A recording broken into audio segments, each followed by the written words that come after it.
This is part 3 of a 4-part series traveling across Sumatra, one of Indonesia's largest and least explored islands. My friend Elena and I set out from Padang to Medan with nothing but a rough plan and a strong sense of adventure. From tribal villages to beautiful coastlines, from hidden waterfalls to active volcanoes, this is Sumatra. After seeing as much as we could in BUKITTINGGI, we embarked on what was by far the worst part of this entire trip. So, it's this weather, Raining. and we're gonna be on a bus for 15 hours. 18-hour bus ride through twisty, windy mountain roads. Elena was feeling terrible, and I normally don't get carsick, but even I felt like I was going to die. However, we eventually made it to our hostel and we were able to rest.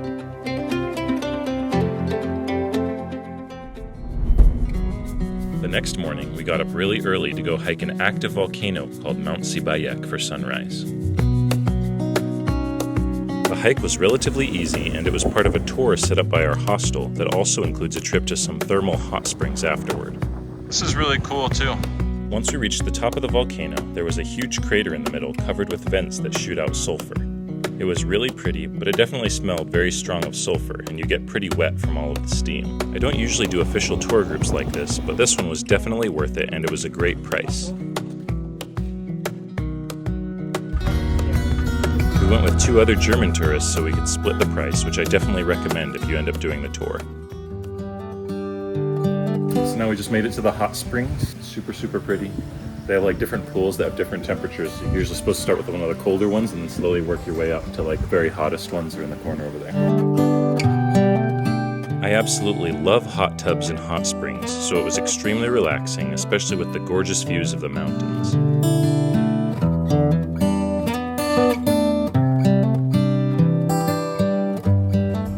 Unfortunately, the tour only included about 40 minutes at the hot springs before we had to head back to the hostel.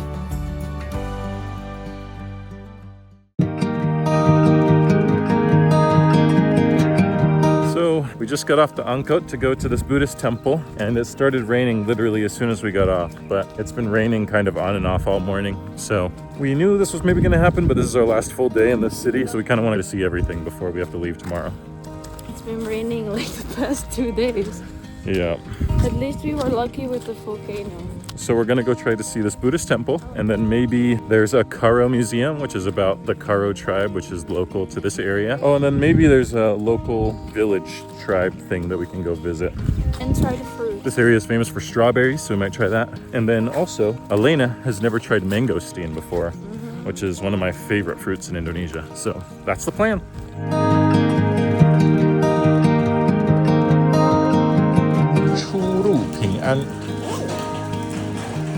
So we just made it. It's actually free to come in. They just ask for donations if you want to donate. We're gonna check it out. It's a little restaurant in here. Some people taking some cool traditional photos over here, but super pretty.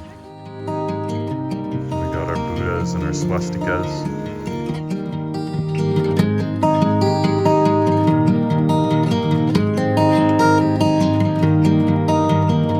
If you decide to come here, it's closed on Sundays and public holidays for the local people.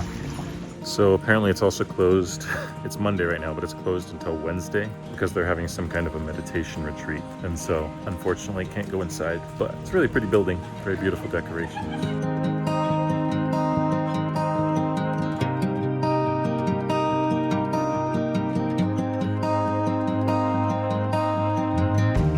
So it's raining a lot and we can't go inside, so I think we're gonna take off now. It's interesting, they have like Chinese everywhere, which is kind of funny. Most of the Buddhists in Indonesia are Chinese, but it's really pretty. Wish we could go inside. Maybe next time. Oh, and here's all the beautiful strawberry fields too.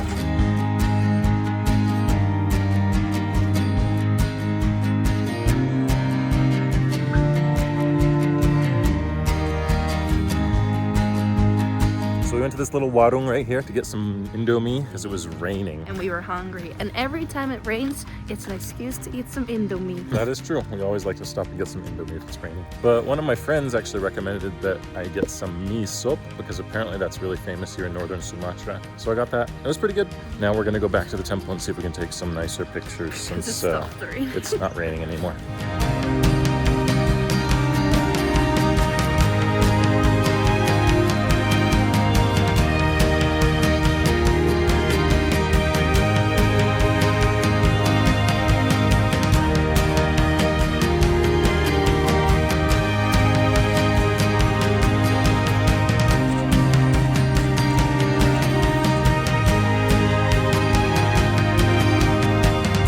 One of the funniest things that we found here in the city of BERASTAGI is there's a couple monuments. In the north, there's an orange monument.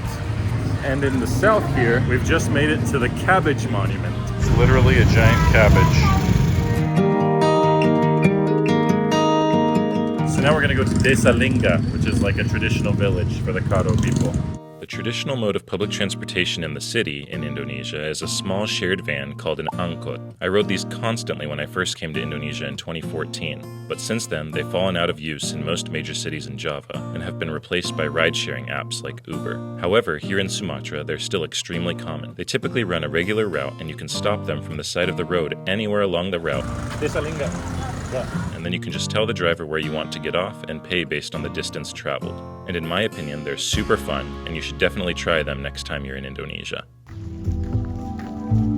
So we just got off the angkot at the Linga village, and it looks like there's pretty much no white people that have ever come here before. But we're coming to check this out, experience a little bit of the Karo people culture.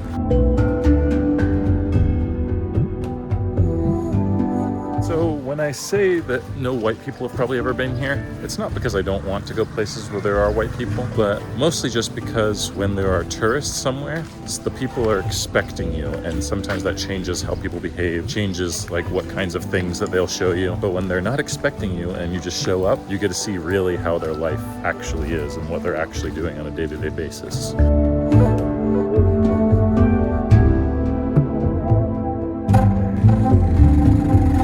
They have these traditional houses that are super pretty, super cool.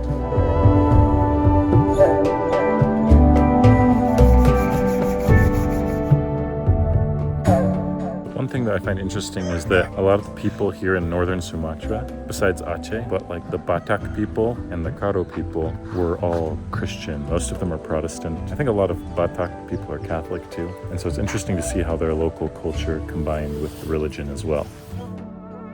I just asked and they said we're allowed to go into the house, so let's go check it out.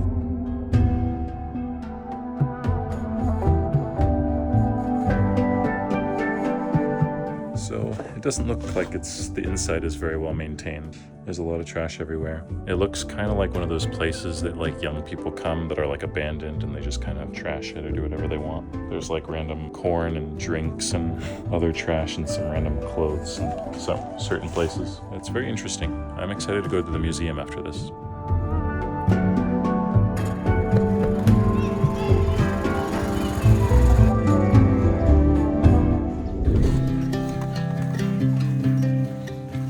We found a big church with the traditional Karo steeple. I don't even know how you call it. I think you call it a steeple or a bell tower. I don't even know how you call it in Czech. But so this church is called GBKP, which is Gereja Batak Karo Protestant, Protestant Karo Batak Church. It's a church specific to this tribe of people. It's kind of fun.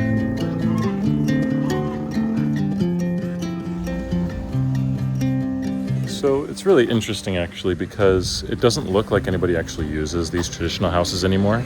I don't know why, maybe it's too complicated or too expensive. It's easier to build like cement houses like what most people live in Indonesia, but even in this small area, it's mostly just to like remember their culture.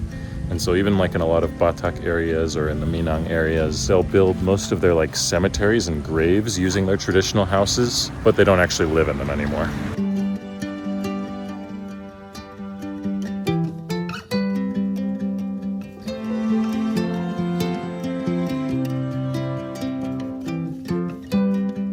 I don't know if anybody's here, and Elena really needs to go to the bathroom, so we were hoping there was a bathroom here. Locked. All the doors are closed, the path is all overgrown with grass. So you know not very many people come here. Permisi. No?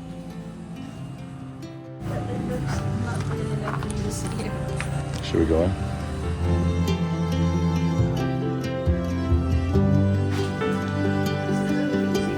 Found the bathroom. Oh, no. No.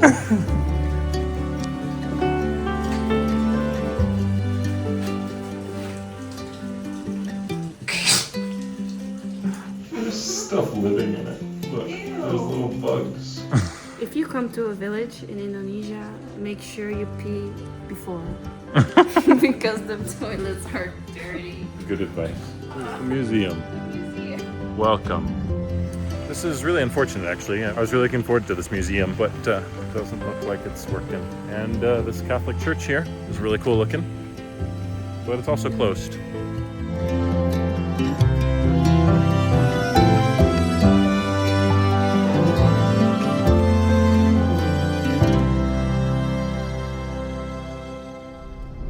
So it's our final day in BERASTAGI, and we just checked out of Kaisa Homestay, which I definitely recommend if you come. It's a super nice place. They're super kind. They'll help you get angkots and even do like a lot of the local public transportation. And they also have a tour to the volcano. Yep, so we did the tour through the volcano and the hot springs through them. It's only 200,000 per person if you have 4 people. And they're super nice. And it even includes a free breakfast every morning, and got banana pancakes with like a chocolate spread every single morning, with a free juice of different local fruits, which is super good. Highly recommend. And ginger tea. Yep. And now we are going to try to finish our final 2 goals here in BERASTAGI, which are go visit the Karo Museum and learn a little bit about the local tribe, and get Elena here to try some mangosteen. So we just got to the museum and it looks pretty closed, but then this other guy, we just waited here for a little bit and this guy started coming and opening it. So hopefully we can go in. The little display of the traditional house, traditional outfits.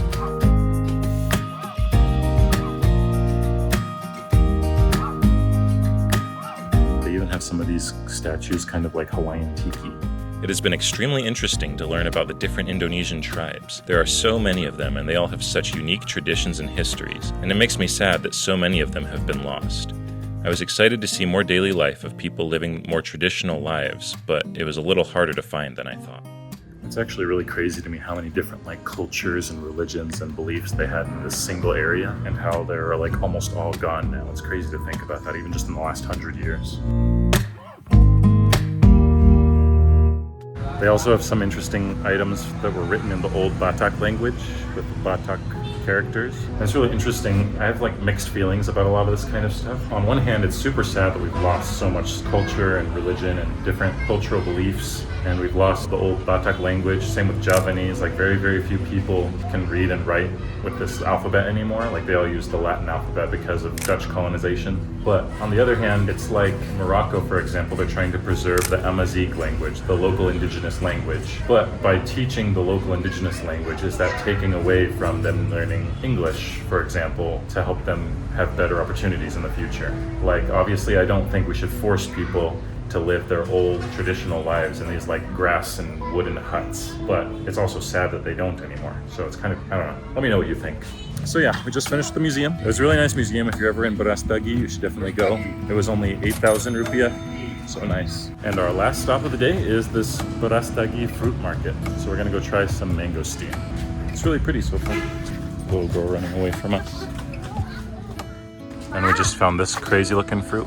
It's a mix of watermelon, melon, and cucumber. So this is mangosteen. Just got some. They gave us some to try. So I asked her if it was sweet or not. She was like, yes, it's sweet just like you. It's good stuff. So, just finished shopping. She gave us a free orange, mangosteen, and passion fruit to try. We ended up getting half a kilo of mangosteen, one of the, it's called a pepino, the watermelon, melon, cucumber thing, and then one giant radish for Elena. So that's it for BERASTAGI. Thanks for following along. Just got some noodles, and then we'll see you in the next one.